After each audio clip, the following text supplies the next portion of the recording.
안녕하세요, 월가 아재입니다. 오늘 잠시 저녁에 날씨도 좋고 해서 산책을 좀 나왔어요. 집 밖에. 마누라가 잔소리가 심해가지고 농담이고요. 그건 아니고 그 조깅도 좀 할 겸 나왔습니다. 지금 날씨가 딱 좋아서. 저는 지금 맨하탄은 아니고 저기 보시면 맨하탄 강 건너편에 살고 있는데요.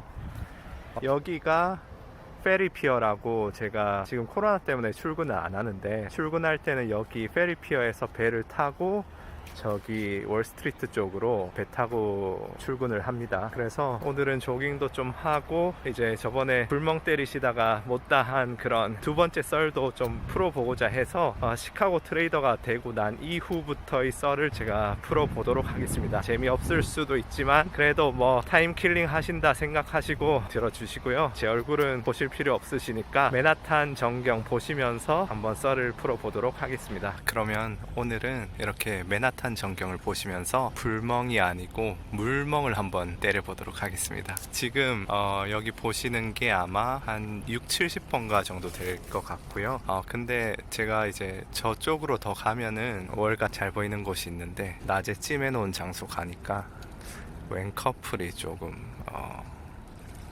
프라이버시가 필요하실 것 같아서 일로 왔어요. 지금 이제 저번에는 시카고에서 트레이더가 될 때까지의 썰을 좀 풀어드렸고, 그리고 오늘은 이제 시카고에서 트레이더가 되면서 그런 썰을 좀 풀어보도록 하겠습니다. 일단 시카고 출근 첫날 되게 두근두근 했죠. 저는 사실 모니터 보면서 조용히 트레이딩 하는 거를 상상했는데 시카고 옵션 거래소로 가더라고요. 가서 뭐 지문 찍고 등록하고 이제 출입증 만들고 뭐 그런 수속들 밟고 이제 모였는데, 동기들은 총 11명이었는데 이제 저희 전부 다 클래크라고 하는 그런 견습생 신분인데, 이전 기수에서 이제 트레이더 못된 견습까지 합해서 총 13명 정도 되었던 것 같고요.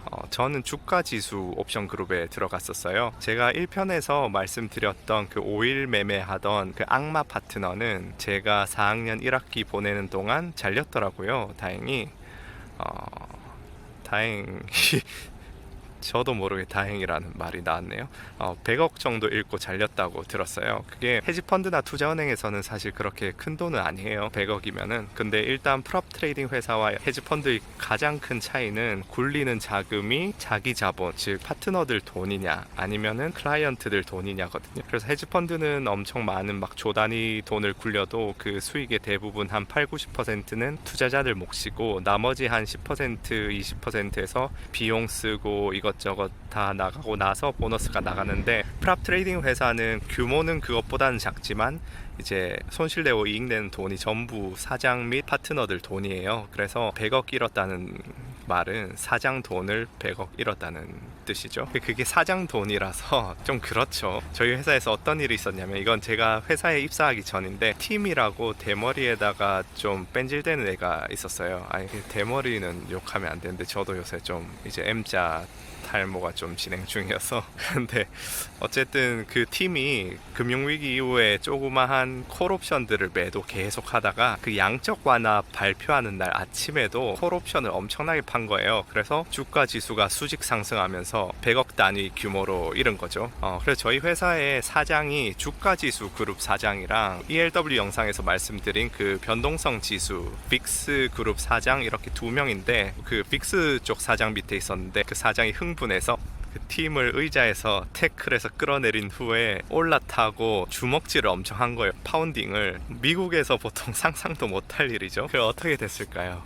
그 후에 팀은 CIO가 됐어요. 고위 간부가 된 거죠. 그게 고소를 해서 어마어마한 금액 물어주고 엄청 고위 자리까지 맡아준 거죠. 얼마나 사장은 매일 팀을 보면서 빡칠까요? 그래서 저희 동기들끼리 맨날 야, 너 잃으려면은 애매하게 몇십억 잃지 말고 몇백억 잃어라, 그런 우스갯소리 했었는데, 그만큼 이제 프랍 트레이딩 회사에서는 그 잃는 돈에 대해서 사장이 민감하게 반응을 하죠. 여튼 그렇게 5일 파트너는 100억 넘게 잃고 잘리고, 저는 아마 S&P 그룹으로 간 게 그냥 제가 붕 떠서 간 것 같아요. 약간 쩌리처럼. S&P 그룹이 운용하는 자금이 전체 회사의 한 절반쯤 되고 인원도 제일 많았거든요.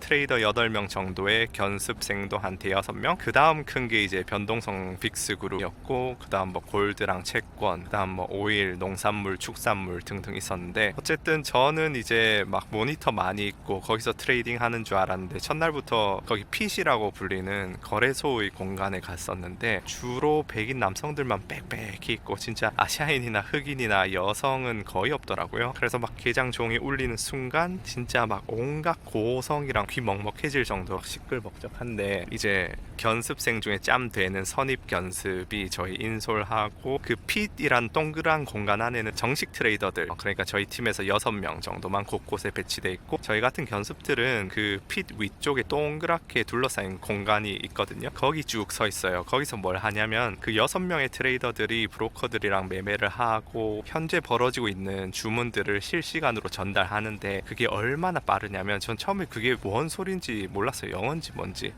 막 예를 들면 Labor Day 16 even, 16 half, 17 even, proof fly, dime under sheets, paper sold 1000 dime under. 이게 무슨 뜻이냐면, Labor Day는 9월 만기 옵션이란 뜻이고, 16 even, 16 half, 17 even 이라고 하면은 1600, 1650, 1700 그렇게 세 가지 행사가를 가진, put fly는 이제 옵션 4가지로 만드는 합성 포지션이거든요. 그런 합성 포지션을 dime under sheets, 보통 매수호가 매도호가를 말하는데, sheets가 저희의 이론 가격 계산한 거를 말하는 거고, 다임 언더는 그것보다 10센트 낮다. 그러니까 저희가 생각하는 가격이 뭐 $3면 다임 언더 시트는, 그러니까 매수호가가 2.9, 매도호가가 3이라는 뜻이에요. 그 다음에 paper sold 1000 dime under. 페이퍼는 보통 골드만이나 뭐 그런 브로커 통해서 들어오는 고객들을 페이퍼라고 해요. 이제 뭐 헤지 펀드나 연기금이나 그런 고객들을 말하는 거죠. Labor Day 16 even, 16 half, 17 even, proof fly, dime under sheets, paper sold 1000 dime under. 이 한 줄이 보통 한 2초? 저는 좀 말을 느리게 하니까 그런데, 진짜 거기서는 이 문장이 제가 얘기한 것보다 한 1.5배, 2배 정도 빠르거든요. 왜냐면 끊임없이 매매가 진행되니까 그거를 계속 전달해야 되고, 6명의 트레이더가 견습생의 헤드한테 계속 그거를 전달하는데, 이제 헤드셋을 끼고 있는데 헤드셋으로 얘기를 하면 너무 빠르니까 이게 오류가 날 수 있잖아요. 그래서 이걸 틀리면 큰 손실로 이어질 수 있기 때문에 수화를 곁들여요. 이제 수신호를 이제 다 하는데, 그래서 뭐 1월부터 12월까지 수신호가 다 있고, 뭐 0부터 1까지 수신호 다 있고, 1, 10, 100, 1000만 다 수신호 있고, 뭐 그런 식으로 다 수신호가 있어서 전 무슨 랩하는 줄 알았어요. 이제 계속 왔다 갔다 하는데, 저는 옆에서 이게 뭔 소린지, 지금도 뭐 엄청 잘하는 건 아니지만 그때는 진짜 영어 못했으니까 대학에서도 한국 친구들이랑 놀고 해서 그래서 막 못 알아듣겠는 거예요. 근데 이제 그런 식으로 수화를 하면은 그 옆에 있는 보조하는 견습생이 타블렛으로 채팅을 올려요. 그럼 그 채팅이 이제 본사에 있는 그 스크린 트레이더, 스크린을 컴퓨터로 이제 매매하는 거를 말하는데, 8명 트레이더 중에 2명은 그 컴퓨터 스크린으로 트레이딩하고 6명은 여기 핏에 있었는데, 이제 채팅으로 다 공유가 되는 거죠. 그래서 저는 거기서 한동안 뭐 열심히 점심 배달하고 잔심부름 했는데, 이거 영어가 안 되니까 이거 될 리가 없죠. 그리고 저도 영어를 못하는 건 아니었어요. 토플, 토익 같은 건 만점 받고, SAT도 버벌 그 언어 영역 만점 받고 그랬는데, 회사에서도 영어 하는 건 다르더라고요. 왜 막 상대는 농담했는데 그걸 제가 못 알아먹거나 막 진지하게 답해가지고 나중에 이불킥하고 2번 얘기해 줬는데도 못 알아들어서, 이거 또 3번 묻기는 좀 그런데 해서 대충 넘겨짚었다가 나중에 좀 실수하고 그랬거든요. 그래서 뭐 이런 상황인데 무슨 지금 수환이 뭐니 무슨 트레이드를 옮기겠어요. 그래서 점심 배달하고 잔심부름 열심히 하다가 도저히 이 새끼는 안 되겠다 싶었는지 본사로 올려 보내더라고요. 그래서 이제 본사에는 그 트레이더 2명 있고, 그 다음에 S&P 쪽 사장이랑 사장 동생도 트레이딩을 해서 그렇게 4명이 있었어요. 그리고 그 S&P 그룹에 이제 같이 배정된 동기들이 칼텍에서 온 여학생이랑 콜롬비아에서 온 여학생, 그렇게 3명이서 S&P 그룹에 배정됐었는데, 근데 거기 시카고의 그런 핏 트레이딩 위주 문화가 어떠냐면 되게 좀 남중남고 느낌이에요. 백인 남자들 거의 20대 중후반부터 시작해서 한 40대 후반까지 있는데, 그런 괄괄한 약간 백인 남성 위주 마초 컬처라서 예쁜 여자 지나가면 막 다 같이 휘파람 불고 장난으로 레슬링하고 맨날 무슨 돈 내기 해서 고스트 페퍼라고 엄청 매운 고추 있거든요. 그런 거 먹기 내기 하다가 눈물 콧물 흘리고 막 2년 선임 중에 마이클이라는 트레이더가 있었는데 골드그룹 헤드였거든요. 하루는 화장실 갔는데 마이클이 이제 소변 보면서 피트레이더랑 대화하는 헤드셋을 아래로 낮추고 있는 거예요. 그래서 이게 뭐하냐 하면서 옆에서 이제 대화가 들리니까 들어봤더니 핏에 있는 골드 트레이더랑 내기를 했는데 자기 소변빨이 안 끊기고 1분 채울 수 있다고 내기를 한 거예요.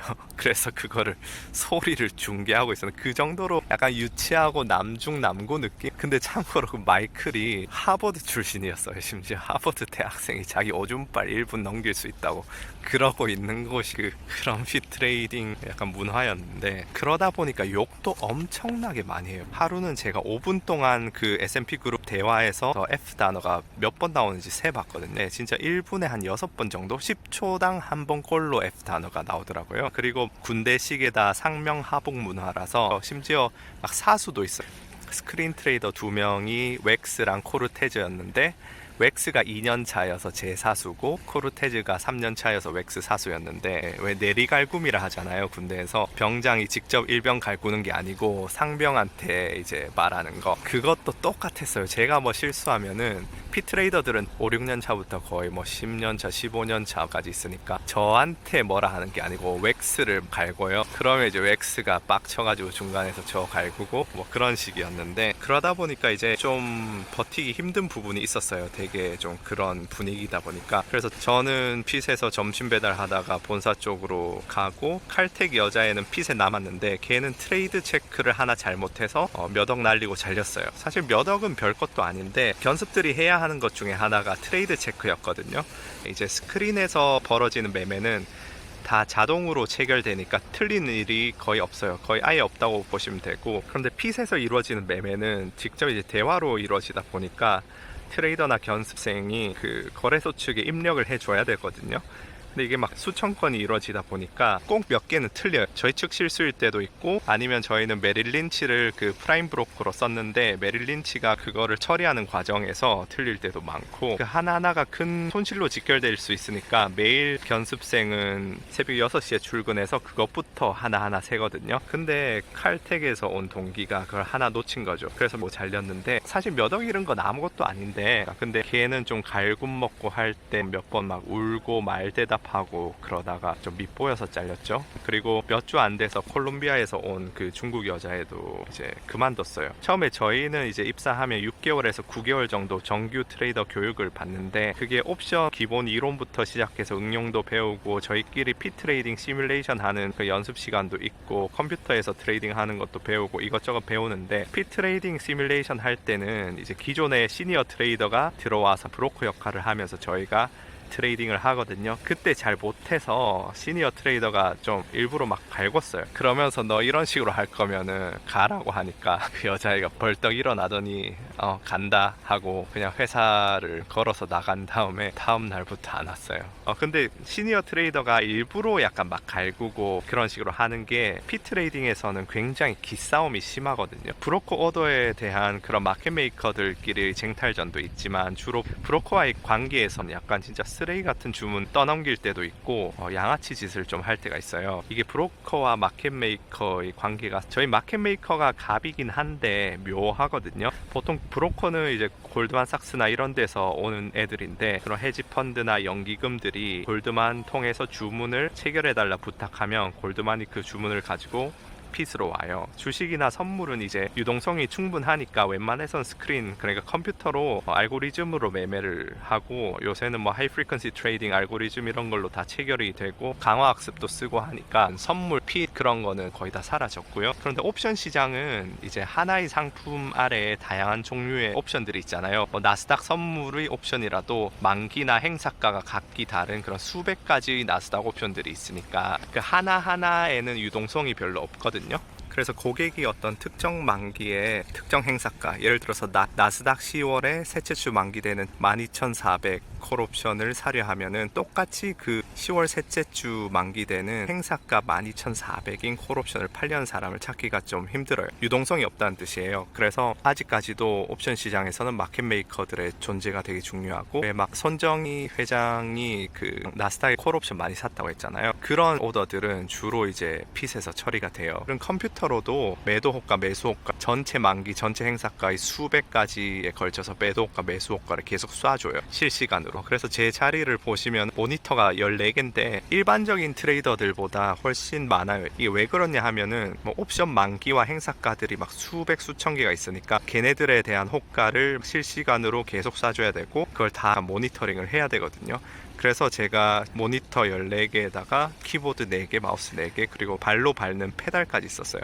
이론가치 계산에 문제가 생겼을 경우에 호가 내보내는 걸 바로 멈춰야 되거든요. 그러면은 그런 옵션 주문들을 다 그냥 컴퓨터에서 체결하면 되지 왜 핏으로 도대체 보내느냐, 그거를 좀 설명드리자면, 주문이 작을 때는 스크린에서 그냥 주문을 넣어서 체결을 하면 되는데, 주문 사이즈가 막 손정희 씨처럼 크면은 이게 주문이 들어가면서 가격이 점점 밀어 올라가잖아요. 옵션 생각하면 복잡하니까 주식으로 생각하시면, 구글 주식을 손정희 씨가 몇 조 단위로 사요. 그러면은 구글 주식 가격이 계속 올라가잖아요. 그러면 손정희 씨는 그 올라가는 분만큼 이제 점점 사는 평단가가 안 좋아지는 거죠. 그래서 이게 스크린에서 진행되면 오더를 점진적으로 넣을 수밖에 없어요. 뭐 10,000개를 해야 되면 100개씩 뭐 이렇게 이제 알고리즘으로 좀 뭐 뿌리든지 해도 가격을 계속 올리면서 사야 되거든요. 근데 핏으로 오면 그 핏이랑 공간에 여러 브로커들이 막 이렇게 퍼져 있는데, 그 브로커당 주위에 한 4-5명씩 서로 다른 회사의 마켓 메이커들이 쭉 서 있어요. 그래서 저희 팀도 6명이 있었으니까 그 6명이 좀 고르게 여러 브로커들 사이사이로 포진하는 거죠. 그럼 브로커가 1만 계약을 지금 사야 되면은 마켓 메이커 5명한테 너 2,000 해서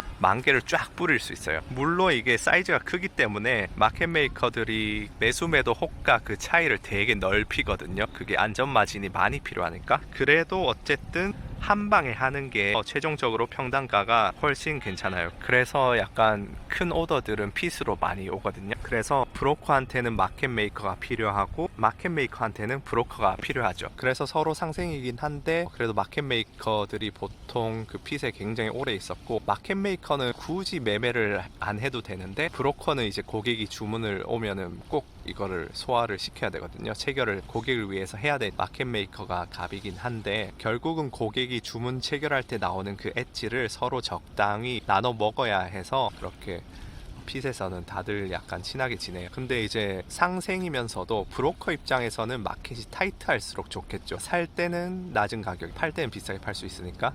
반면에 마켓 메이커는 이제 마켓이 넓을수록 좋고, 근데 이게 고객의 주문이 엄청 클수록, 막 손정희 회장 주문처럼 엄청날수록 마켓 메이커 입장에서는 호가를 되게 넓게 벌려가지고 안전 마진을 확보해야 되거든요. 10만 계약이나 고객이 사야 되면은 그 10만 계약이 소화되면서 가격이 계속 올라갈 거기 때문에 단계적으로 이제 막 넓히면서 점점 매수 매도 호가를 위로 올려가는 거죠. 가격 상승 압력이 있으니까 마켓 메이커들이 그렇게 할 수 있어야지 리스크 관리도 좀 되고 큰 물량에서 엣지를 좀 많이 가져가는 거죠. 근데 이제 브로커 새끼들 중에 이거 새끼라 하면 안 되는데 10만 개 해야 되면서 5,000개밖에 없는 척 하는 놈들이 있어요. 그래서 5,000개밖에 없는 줄 알고 95, 105가 아니고 99, 100일 그렇게 타이트하게 마켓을 주는 거죠. 그랬더니 100일에 5,000개 하고 나서 나 5,000개 더 있다 하는 거예요. 그래서 계속 5,000개씩 한 20번 하는 거죠. 그런 짓을 하면은 브로커는 평단가를 굉장히 좋게 가져가서 고객은 만족하겠죠. 근데 마켓 메이커는 그냥 엿먹는 거죠. 보통 런오버 당한다고 하는. 근데 그런 짓을 한번 하면은 다음에 브로커가 호가를 달라면은 좋게 주겠어요? 작은 오더라도 마켓을 넓게 주면서 엿먹이는 거죠. 마켓 메이커들끼리도 또 친하고 다 같이 그렇게 한번 당하면 다 같이 왕따 시키는 거죠. 그러면 뭐 그 브로커는 장사 접어야죠. 브로커도 골드만만 있는 게 아니라서 대형 고객들은 뭐 메릴린치나 여러 브로커 통해서 주문을 넣기 때문에 다 체결되고 왔는데 골드만 쪽 체결가만 평단가가 이렇게 높고 하면은 다음엔 골드만 쪽에 주문을 안 주겠죠. 그래서 브로커 입장에서는 최대한 마켓 메이커가 덜 먹게 해야 고객한테 유리하지만 장기적으로 보면은 또 마켓 메이커한테 또 좋은 가격을 줘야 돼요. 그래서 그 아슬아슬한 줄타기가 매일같이 이루어지는 게 핏인데 그 기싸움이 중요하다 했잖아요. 그래서 브로커가 그렇게 엿먹일 때 진짜 이렇게 쌍욕하면서 들이박아야 돼요. 기선 제압하고 다음부터 트레이딩 안 하더라도 네 새끼한테는 이제 마켓 안 준다는 그걸 핏에서는 리스펙을 쌓는다고 하거든요. 물론 이거는 저는 핏에서 점심 배달했을 옆에서 구경만 하고 이제 싸우는 건 10년차 트레이더들이 하는 거죠. 그래서 저는 이제 스크린 트레이더였으니까 주로 스크린에서 매매하는데 그 채팅이랑 전화로도 브로커랑 트레이딩을 했었어요. 한 2년차 후반부터는 제가 이분은 이제 본명은 말씀드릴 수가 없고 아이리쉬라고 부르는 건 약간 별칭인데 아이리쉬라고 제 멘토 같은 시니어 트레이더가 있었는데 그분이 휴가 가거나 하면 제가 그 자리에서 이제 그분이 핏에 안 계시니까 저한테 전화로 와요. 그러면은 저는 그냥 오는 거 대충 마켓 주고 뭐 다 괜찮은 것 같으면 다 매매했거든요. 근데 그냥 해도 돈이 쌓이더라고요. 왜냐 그 아이리쉬 그분이 짬도 십수년 되고 리스펙을 진짜 많이 쌓아놔서 그분 엿먹이면은 진짜 끝이 장난 아니었어요. 그래서 브로커들이 너 아이리쉬의 보이냐 하면서 그냥 알아서 저한테 되게 좋은 매매들 많이 주더라고요. 그래서 아이리쉬라고 부르는 건 약간 별칭인데 그 시카고 거래소 핏에서는 그 출입자마다 에크로님이 다 있어요. 에크로님은 머리 글자라고 해야 되나? 축약된 그런 글자인데 세 글자로 다들 붙습니다. 그래서 제 보스는 이름은 크리스인데 에크로님은 RED 세 글자라서 레드. 그래서 그냥 다 레드라고 불렀고 아이리쉬는 ERE가 에크로님이어서 이리라고 불렀는데 아일랜드 사람이라서 아이리쉬라고도 불렀어요. 그분은 되게 반지의 제왕에 나오는 어떤 그 드워프 있잖아요. 딱 그렇게 생기셨었고 키도 땅딸막하신데 엄청 땅땅하게 몸 좋으시고 수염 덥수룩하고 엄청 카리스마 진짜 장난 아니고 괄괄한 성격이었는데 또 속은 되게 따뜻했던 그런 약간 츤데레 영감까지는 아니었죠. 제가 시니어 트레이더 중에 제일 좋아했었고 제가 어떤 트레이더에 대해서 의미를 잘 모를 때 물어보면은 What the fuck 하면서 막 한스 이걸 어떻게 모르냐고 막 욕하면서 저는 한스라고 불렀거든요. 한스 막 이걸 어떻게 모르냐고 욕하면서도 쓱 와서 엄청 자세하게 자상하게 세세하게 알려주고 이해했는지 확인하고 막 하시는 그런 분이었는데 근데 이제 그 분이 저는 2014년 말에 시카고를 떠났는데 2018년 정도에 약간 스스로 하늘나라로 좀 가셨다고 들었어요. 연락이 왔는데 시니어 트레이더들 중에서 리스크 관리가 가장 철저하신 분이셨는데 본인 돈 약간 200억 이상 잃으셨다는 얘기도 있었고 저도 너무 안타까웠고 그 뒤로도 좀 몇백 달러씩 그분 이제 아들 딸이 둘 있어서 계속 좀 보내주고 하는데 아이리쉬에게 이제 추모를 표합니다. 이 이야기를 제가 할까 말까 정말 고민을 많이 했는데 굳이 꺼낸 이유는 그렇게 인사이더들에게만 알려지고 이제 사라져간 그분을 추모하는 의미도 있고요.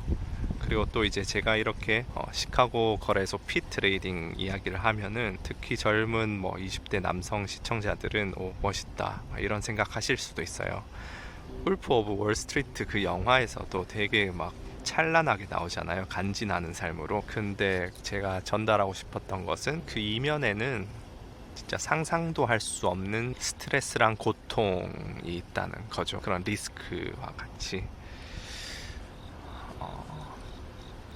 마냥 장밋빛도 아니고 트레이더라는 직업을 그렇게 미화하는 것도 그렇게 좋은 일은 아닌 것 같아요. 그거를 그냥 전달해 드리고 싶었어요. 너무 우울한 얘기는 여기까지 하고 너무 옆길로 샜는데 여튼 그 핏트레이딩에서는 기싸움이 중요해서 6개월 교육받을 때 일부러 엄청나게 갈굽니다. 이제 그걸 못 견디고 콜롬비아 출신 그 여자애는 뛰쳐나갔고 칼텍 출신 동기는 해고당했고 3개월째는 동기들이랑 술 마시고 포커 치고 집에 돌아왔는데 다음날 갔더니 그 옆 그룹이 통째로 날아간 거예요. 그 그룹에는 제 뉴욕대 선배인 이제 지미라는 중국인이 있었는데 뭐 어제까지만 해도 웃고 농담하고 자기는 언젠가 100만 불 보너스 받을 거라고 호언장담하던 약간 되게 유쾌한 친구였는데 다음날 그 빈데스크만 있더라고요. 저는 특히 그때 약간 지난 썰에 말씀드렸던 학생 비자로 사용하는 OPT라는 그런 연수 비자를 쓰고 있었어서 잘리면 바로 뭐 다음날부터 불법 체류가 됐었거든요. 요새는 법이 바뀌어서 H1B 취업 비자에도 4주 정도 유예 기간을 주는데 당시에는 이제 H1B도 잘리면 법적으로는 바로 다음날 불법 체류였어요. 그래서 당시에 계속 마음 졸이면서 회사 다녔고 4개월 넘어갔는데 하루는 보스가 넌 이제 어시스턴트가 아니고 트레이더라 하는 거예요. 평균적으로 이제 8개월에서 2년 정도 견습 기간 가지는데 제가 잘해서 그런 건 아니었고요. 일단 말씀드렸다시피 이제 같은 그룹에 배정된 동기들이 다 잘렸던 부분도 있고 그 다음에 그 웩스 위에 있던 3년차 코르테즈라는 트레이더가 몇십억 정도 잃고 그때 잘렸었어요. 3년차 이상은 몇십억 잃는다고 바로 자르는 건 아닌데 코르테즈는 좀 멍청하게 회사 채팅으로 맨날 사장 욕을 했거든요. 코르테즈랑 웩스 뒤에서 쉐도잉이라고, 쉐도잉은 이제 그림자처럼 견습생 시절에 다른 2, 3년차를 따라다니는 건데 그래서 뒤에서 보면 맨날 채팅으로 사장 욕하고 있고 그게 결국은 다 알거든요. HR에서 회사 채팅은. 그래서 그것 때문에 이제 잘렸고 또 S&P 지수 옵션 중에 SPX PM이라고 새로운 옵션 상품들이 출시가 됐어요. 그래서 그걸 또 웩스가 맡아야 됐고 해서 그런저런 요인들이 다 겹쳐서 진짜 이거는 제가 진짜 순수하게 운이 좋았던 거예요. 주위에 막 잘리고 하면서 그렇게 동기 중에 제일 빨리 트레이더가 됐었습니다. 이런저런 썰 풀다 보니까 너무 길어졌는데 아직 3개월 차밖에 못 왔습니다. 그래서 다음 썰 풀 때는 본격적으로 제가 이제 트레이더 되고 나서 일어난 일들 정말 막장 스토리가 많아요. 막 데니엘이라는 시니어 트레이더가 사장 부인이랑 바람나서 60억 보너스 받을 거를 못 받고 쫓겨난 일, 나중에 이제 소송은 했었어요. 그리고 뭐 빅스 그룹에서 1000억 손실 낸 일, 그리고 아까 전에 저 갈고 그러던 그 하버드 출신 선임 웩스가 회사 몰래 좀 엄한 짓 하다가 쫓겨난 일, 그런 막장 스토리를 다음 썰 3편에서 풀어보도록 하겠습니다. 그러면 오늘도 좋은 밤 되시고 다음에는 무슨 멍을 때릴지 한번 제가 고민을 해보도록 하겠습니다. 재밌으셨나 모르겠어요. 그러면 또 다음에 뵙겠습니다.